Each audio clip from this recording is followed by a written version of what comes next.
అది జరుగుతుంది. వచ్చే ఎన్నికలు రాష్ట్రానికి అత్యంత కీలకం. అందుకే రెండు పార్టీలు కలిసి బరిలో దిగాయి. మేము చేతులు కలిపింది మా కోసం కాదు, మా పార్టీల అధికారం కోసం కాదు, నా కోసమో పవన్ కళ్యాణ్ గారికి అధికారం కోసం కాదని మరొక్కసారి మీ అందరికీ విజ్ఞప్తి చేస్తున్నాను. మేము చేతులు కలిపింది రాష్ట్రం కోసం, 5 కోట్ల భవిష్యత్తు కోసం. ఇక్కడుండే యువత, విద్యార్థులు, పుట్టిన బిడ్డల కోసం, పుట్టబోయే బిడ్డల కోసం, వారి భవిష్యత్తు కోసం మేము కలిశామని చెప్పి కూడా నేను మీకు తెలియజేస్తున్నా. విధ్వంసమైన రాష్ట్రాన్ని నిలబెట్టడానికి చేతులు కలిపాం. హత్యకు గురైన ప్రజాస్వామ్యాన్ని తిరిగి బతికించడానికి మేము చేతులు కలిపాం. దెబ్బతిన్న రైతాంగం కోసం, మీ బిడ్డల ఉద్యోగాల కోసం కలిసి బరిలో దిగాం. ప్రభుత్వ బాధలతో చిత్రమవుతున్న పేదవాడిని కాపాడడానికి ఇద్దరం కలిసి అడుగేస్తున్నాం. మా పొత్తు వైసీపీ విముక్త ఆంధ్రప్రదేశ్ కోసం, తెలుగువాడి ఆత్మ గౌరవాన్ని కాపాడడం కోసం. నేను అడుగుతున్నా, తెలుగు వారికి రోషం ఉందా తమ్ముళ్ళు అని అడుగుతున్నా.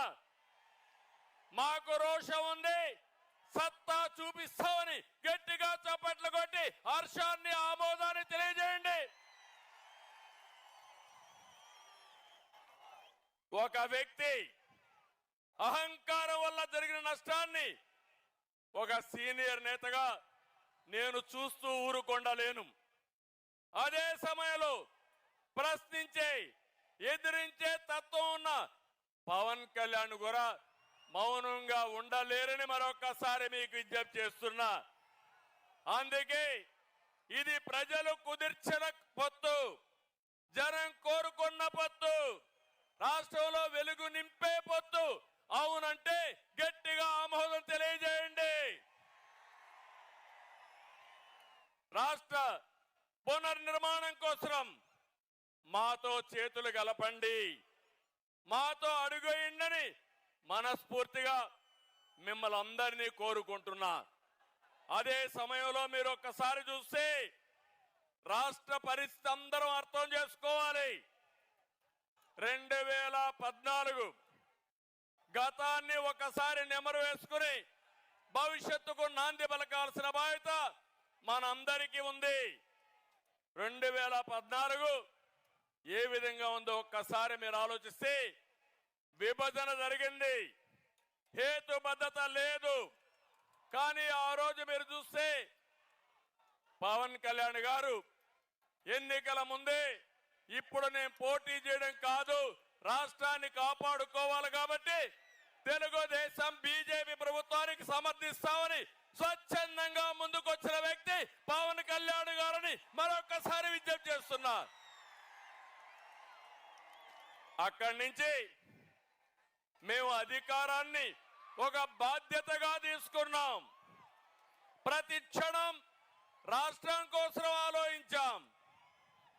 నాడు మీరిచ్చిన అధికారంతో ఆర్థిక కష్టాలున్న రాష్ట్రం, రాజధాని లేని రాష్ట్రం, పరిపాలన అస్తవ్యస్తంగా ఉన్న రాష్ట్రం, అవన్నీ కూడా అంచెలంచెలుగా ఏం చేయాలని ఆలోచించాం.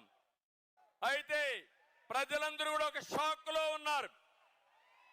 విభజన జరిగింది, హైదరాబాద్ నగరం పోయింది, మాకు పింఛన్లైనా ఇవ్వగలుగుతారా, రాష్ట్ర భవిష్యత్తు ఉంటుందా అని ఆలోచించే సమయంలో ఆ రోజు అనేక కార్యక్రమాలు చేశాం. ఒక విషయం ఇక్కడ గుర్తుపెట్టుకోవాలి, ఆంధ్ర రాష్ట్రంలో అన్ని వనరులు ఉన్నాయి. యువత ప్రపంచాన్ని జయించే శక్తి తెలుగు తమ్ముళ్లకు ఉంది, అది ఆంధ్రప్రదేశ్ సొంతమని యువతకు విజ్ఞప్తి చేస్తున్నా. అదే కాదు, సమర్థవంతమైన ప్రజలున్నారు, పోలవరం లాంటి నదులున్నాయి, ఇంకో పక్క సముద్ర తీరం ఉంది, బంగారు పండించే భూములున్నాయి, పండే భూములున్నాయి. అన్నదాతగా, అన్నపూర్ణగా ఆంధ్రప్రదేశ్ పేరు వచ్చిందంటే గోదావరి డెల్టా, కృష్ణా డెల్టాలే కారణం అని చెప్పి కూడా నేను మీకు తెలియజేస్తున్నా. అలాంటి రాష్ట్రాన్ని బాగు చేయాలనే సంకల్పంతో మేము ముందుకు పోయాం. ఆ రోజు 2029కి విజన్ డాక్యుమెంట్ తయారు చేశాం. అమరావతి హైదరాబాద్ కంటే మిన్నగా ఒక రాజధాని ఉండాలని, ప్రపంచమే గుర్తించే విధంగా చేయాలని ఆ రోజు రూపకల్పన చేశాం. పోలవరం పూర్తి చేసి రాష్ట్రంలో ప్రతి ఒక్క ఎకరాకు నీళ్లు ఇవ్వాలని ఒక ఉన్నతమైన సంకల్పంతో ముందుకు పోయాం. కానీ మీరు చూస్తే కేంద్రం నుంచి 11 విద్యా సంస్థల్ని, ఐఐటి గాని, ఐఐఎం గాని, సెంట్రల్ యూనివర్సిటీ గాని, all India institution of medical science గాని ఇవన్నీ తీసుకొచ్చాం.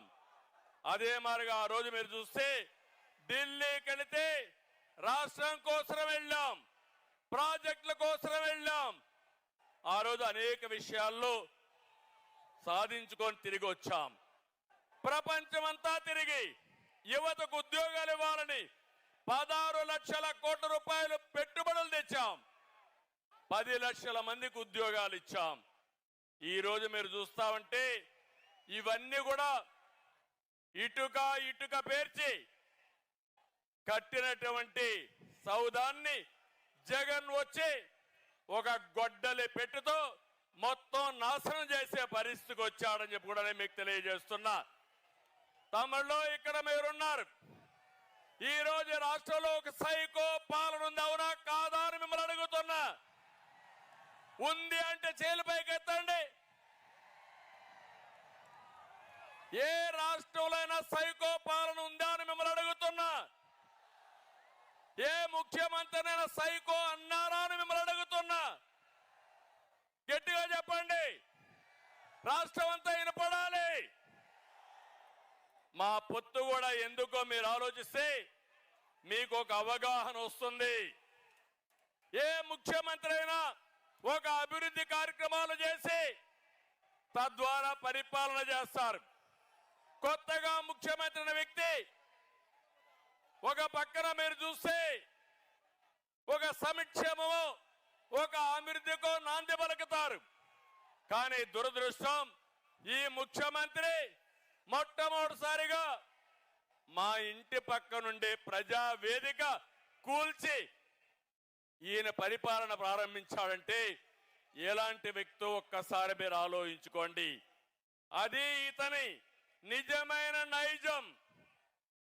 ఏది కూడా ఒక పద్ధతి ప్రకారం చేయకుండా ఎక్కడికక్కడ ఒక విధ్వంసానికి దారి తీశాడు. ఒక పక్కన మీరు చూస్తే మీడియాని కంట్రోల్ చేయడం కోసం, ప్రతిపక్షాలని కంట్రోల్ చేయడం కోసం, మమ్మల్ని తిరగనీయకుండా చేయడం కోసం జీవో నెంబర్ 1 తీసుకొచ్చాడు. నియంత్రణ పెట్టాడు, మీటింగ్లు అడ్డుకున్నాడు, ప్రజాస్వామ్యాన్ని అపహాస్యం చేశాడు. అది తీసుకొచ్చి ఈ నిష్ట ప్రకారం ఎన్నికల ముందు ముద్దులు పెట్టిన ముఖ్యమంత్రి ఎన్నికల తర్వాత మీడియా పైన అందరి పైన పిడిగుద్దులు గుద్దే పరిస్థితికి వచ్చాడంటే ఇది ఇతని స్వభావం. అదే అహంకారం ఇతనికి.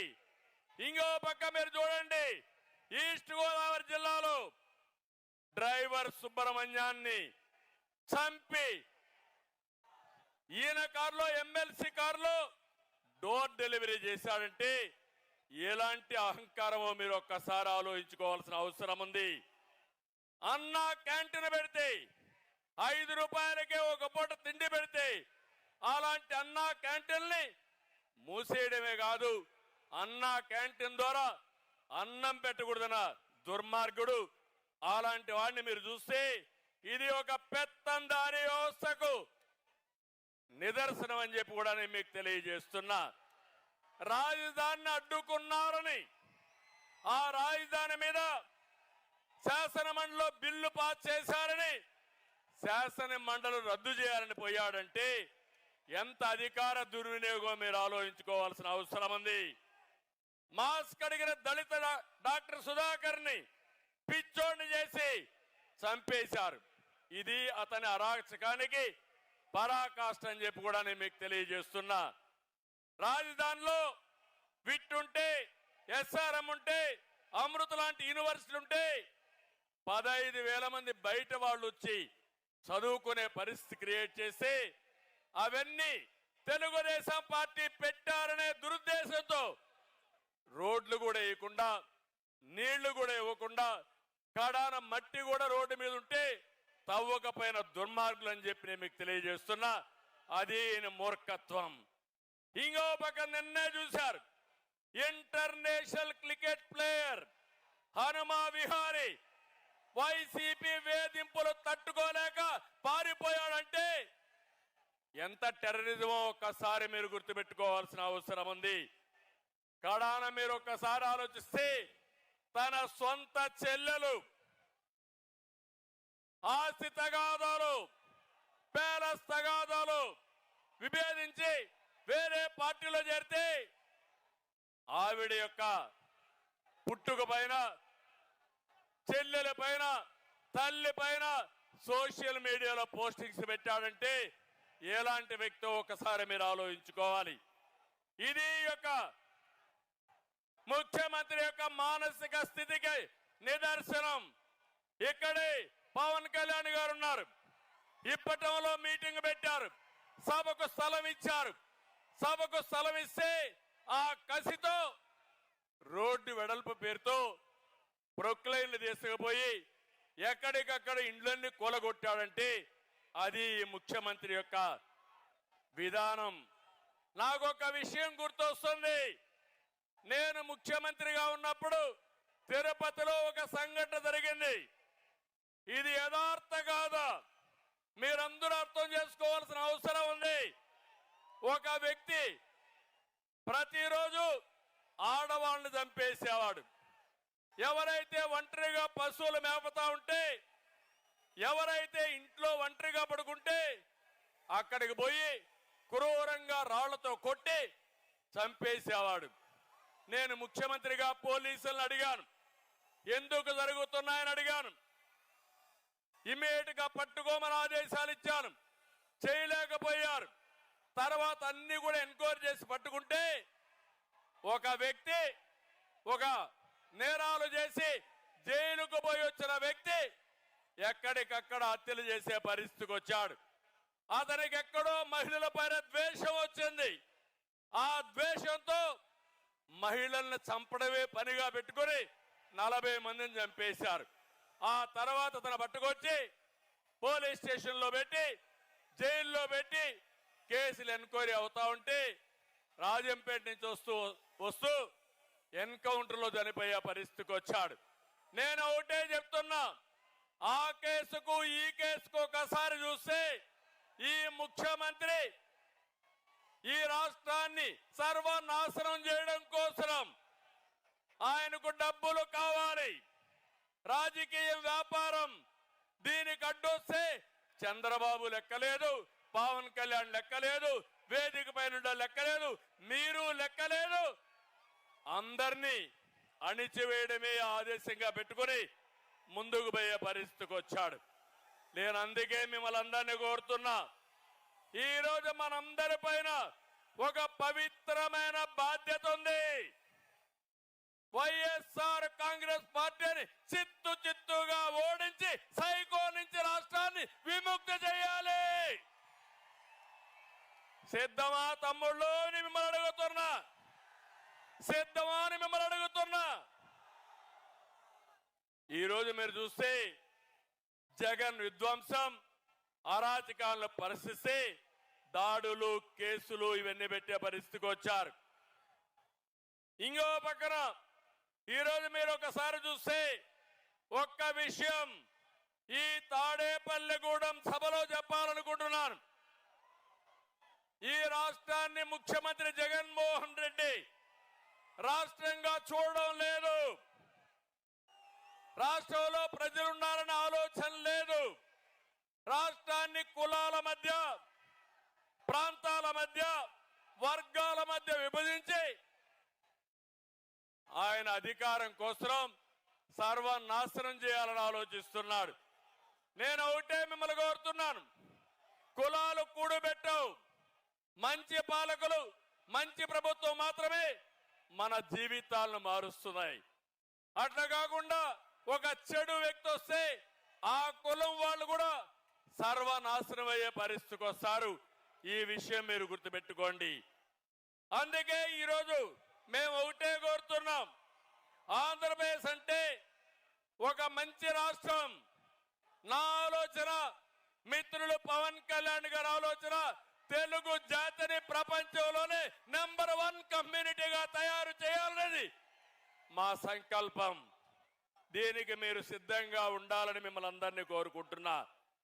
ఈరోజు మేమిద్దరం కలిసి పొత్తులు పెట్టుకున్నాం.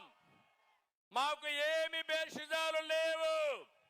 ఈ రాష్ట్రాన్ని కాపాడడం కోసం అవసరమైతే ఎలాంటి త్యాగాలు చేయడానికైనా మేము సిద్ధంగా ఉన్నామని మరొకసారి విజ్ఞప్తి చేస్తున్నా.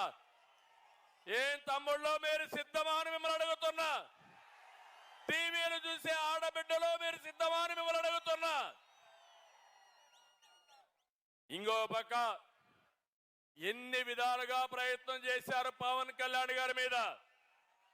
విమానంలో వస్తే వీళ్ళబ్బ సొత్తు మారిగా విమానాశ్రయానికి రావడానికి వీలు లేదంట. విశాఖపట్నంలో వీధుల్లో తిరుగుతా ఉంటే తిరగకూడదని ఆయన్ని హోటల్లో కట్టడి చేసే పరిస్థితికి వచ్చారు. కడాన అహంభావం ఎంతవరకు వెళ్ళిందంటే సినీ ప్రముఖులను కూడా శాసించే పరిస్థితికి వెళ్లారు.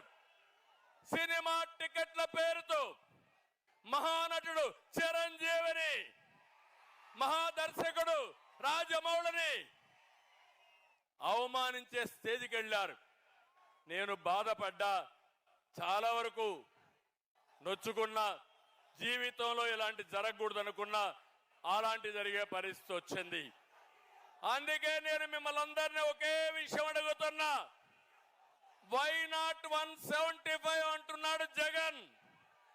మేము అడుగుతున్నాం, ఏమి పొడిచావని నీకు ఓటేయాలి. వై నాట్ 75 కాదు, వై నాట్ జాబ్ క్యాలెండర్? సమాధానం చెప్పు. Why not DSC? Why not ఉచిత ఇసుక? ఇప్పుడే మిమ్మల్ని చూస్తా ఉంటే నాకు అనిపిస్తుంది, వై నాట్ 175 కాదు తమ్ముళ్ళు, వై నాట్ పులివెందల?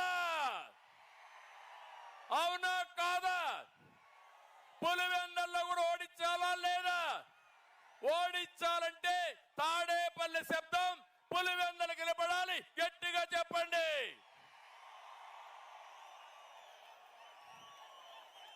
నేను ఒకటే చెప్తున్నా, ఇవన్నీ వదిలిపెట్టు జగన్మోహన్ రెడ్డి. ఊ కిల్డ్ బాబాయ్? ఊ కిల్డ్ బాబాయ్? సమాధానం చెప్పమని సవాలు విసురుతున్నా. న్యాయమవునా కాదా యువత? తమ్ముళ్ళు, ఇంకో పక్క జగన్ ఒక బ్లఫ్ మాస్టర్. అవునా కదా? బ్లఫ్ మాస్టర్ అవునా కాదా? మామూలుగా బ్లఫ్ మాస్టర్ అంటే అబద్ధాలు పదే పదే చెప్పడం, రెండో చేయని పనుల్ని చేసినట్టు చెప్పుకోవడం. ఇది చేసే వ్యక్తుల్ని బ్లఫ్ మాస్టర్ అంటారు. ఒకప్పుడు నేను చూశాను ఊరల్లో కణికట్టు కట్టేవాళ్ళు. కణికట్టు అంటే ఉన్నది లేని పదే పదే చెప్పి మనల్ని నమ్మించాలని ప్రయత్నం చేసేవారు. అలాంటి వ్యక్తి జగన్మోహన్ రెడ్డి. నేను అడుగుతున్నా, 25 మంది ఎంపీలు ఇస్తే ప్రత్యేక హోదా తెస్తా అన్నావు, తెచ్చారా అని అడుగుతున్నా.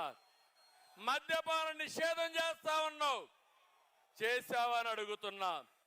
సిపిఎస్ రద్దు చేస్తా అన్నాడు, చేశాడా అని నేను అడుగుతున్నా.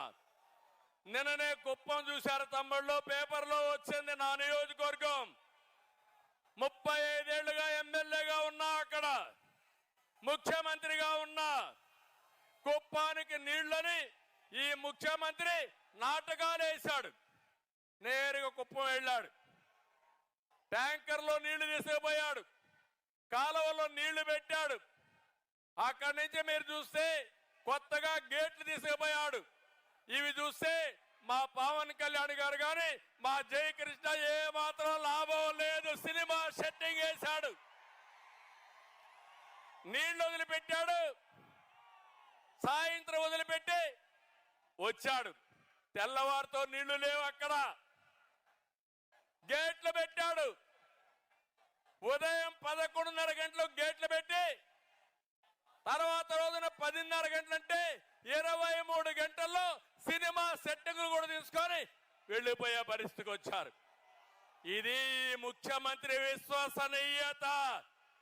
నేను చెప్తున్నా, నేను మొన్నే పిలిపించా, నా నియోజకవర్గం ప్రజలకు విజ్ఞప్తి చేశా, 1,00,000 ఓట్ల లక్ష్యంగా బాబుకు సహకరించమని ఒక పిలిపించా. ఈ రోజు ఇక్కడ చెప్తున్నా, జగన్మోహన్ రెడ్డి నా నియోజకవర్గంలో 1,00,000 మెజారిటీ వస్తాయి, నీ నాటకాలు ఎవ్వరూ పట్టించుకోరని మరొకసారి తెలియజేస్తున్నా.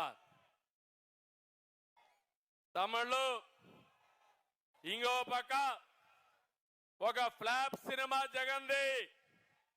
2019లో అధికారం కోసం పాదయాత్ర చేశాడు, జ్ఞాపకం ఉందా అని మిమ్మల్ని అడుగుతున్నా. నేను గాని అనుకోనంటే పాదయాత్ర చేసేవాడా అని మిమ్మల్ని అడుగుతున్నా. నాకు ఒక్క అవకాశం ఇవ్వండి అని బుగ్గలని మీరాడు, జ్ఞాపకం ఉందా అని అడుగుతున్నా. ముద్దులు పెట్టాడు, జ్ఞాపకం ఉందా అని అడుగుతున్నా. ఇవన్నీ కూడా పెట్టి పెద్ద పెద్ద ట్రైలర్స్ రిలీజ్ చేశాడు. మీరు అనుకున్నారు బాహుబలి సినిమా చూపిస్తాడని చెప్పి అనుకున్నారు. 5 ఏళ్లు పరిపాలన చూశారు, ఎక్కడికక్కడ అట్టర్ ఫ్లాప్ అయింది. నమ్మి ఓట్లేసిన వారు చీకొడుతున్నారు. ఆ cinema utter flop, utter flop. దీనికి సీక్వెల్ ఉండదు.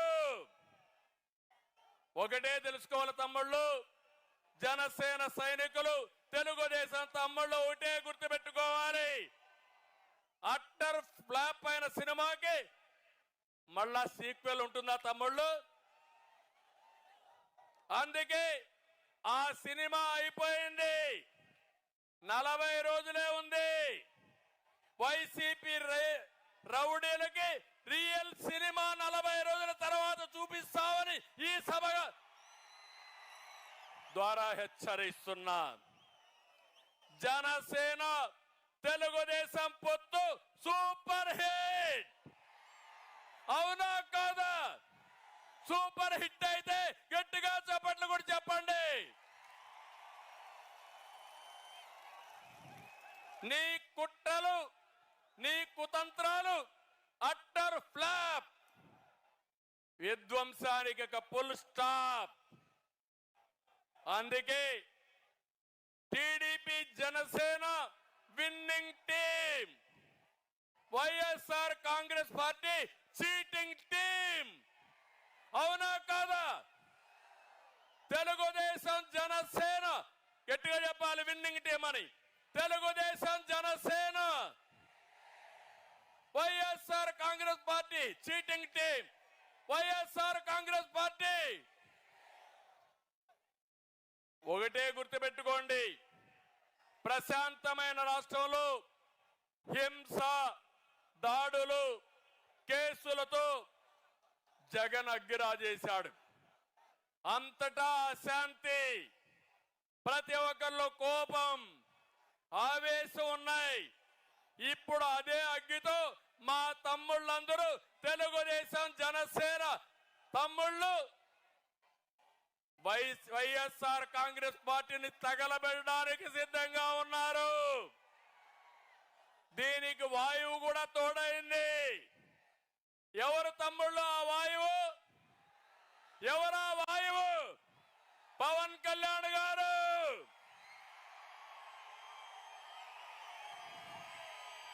ఇక అగ్గికి వాయువు తోడైతే ఏమవుతుంది? వైఎస్ఆర్ కాంగ్రెస్ పార్టీ బుగ్గైపోతుంది. అవునా కాదా అని మిమ్మల్ని అడుగుతున్నా. అందుకే ఈరోజు మీ అందరికీ ఒకటే విజ్ఞప్తి చేస్తున్నా, మేమిద్దరం కలయిక ఈ రాష్ట్ర భవిష్యత్తు కోసం చేసిన కలయిక. ఈరోజు 99 సీట్లు అనౌన్స్ చేశాం, మిగిలిన సీట్లు కూడా అనౌన్స్ చేస్తాం. ఈ రెండు కూడా మీ ఆశీర్వాదాల కోసం మొదటి మీటింగ్ ఈ తాడేపల్లిగూడెంలో పెట్టాం. ఇది చూసిన తర్వాత నాకు అర్థమైపోయింది, ఈ గెలుపు ఎవ్వడు ఆపలేడు, గెలుపు మనదే. అవునా కాదా? అయితే మేము కూడా ఒక బాధ్యతగా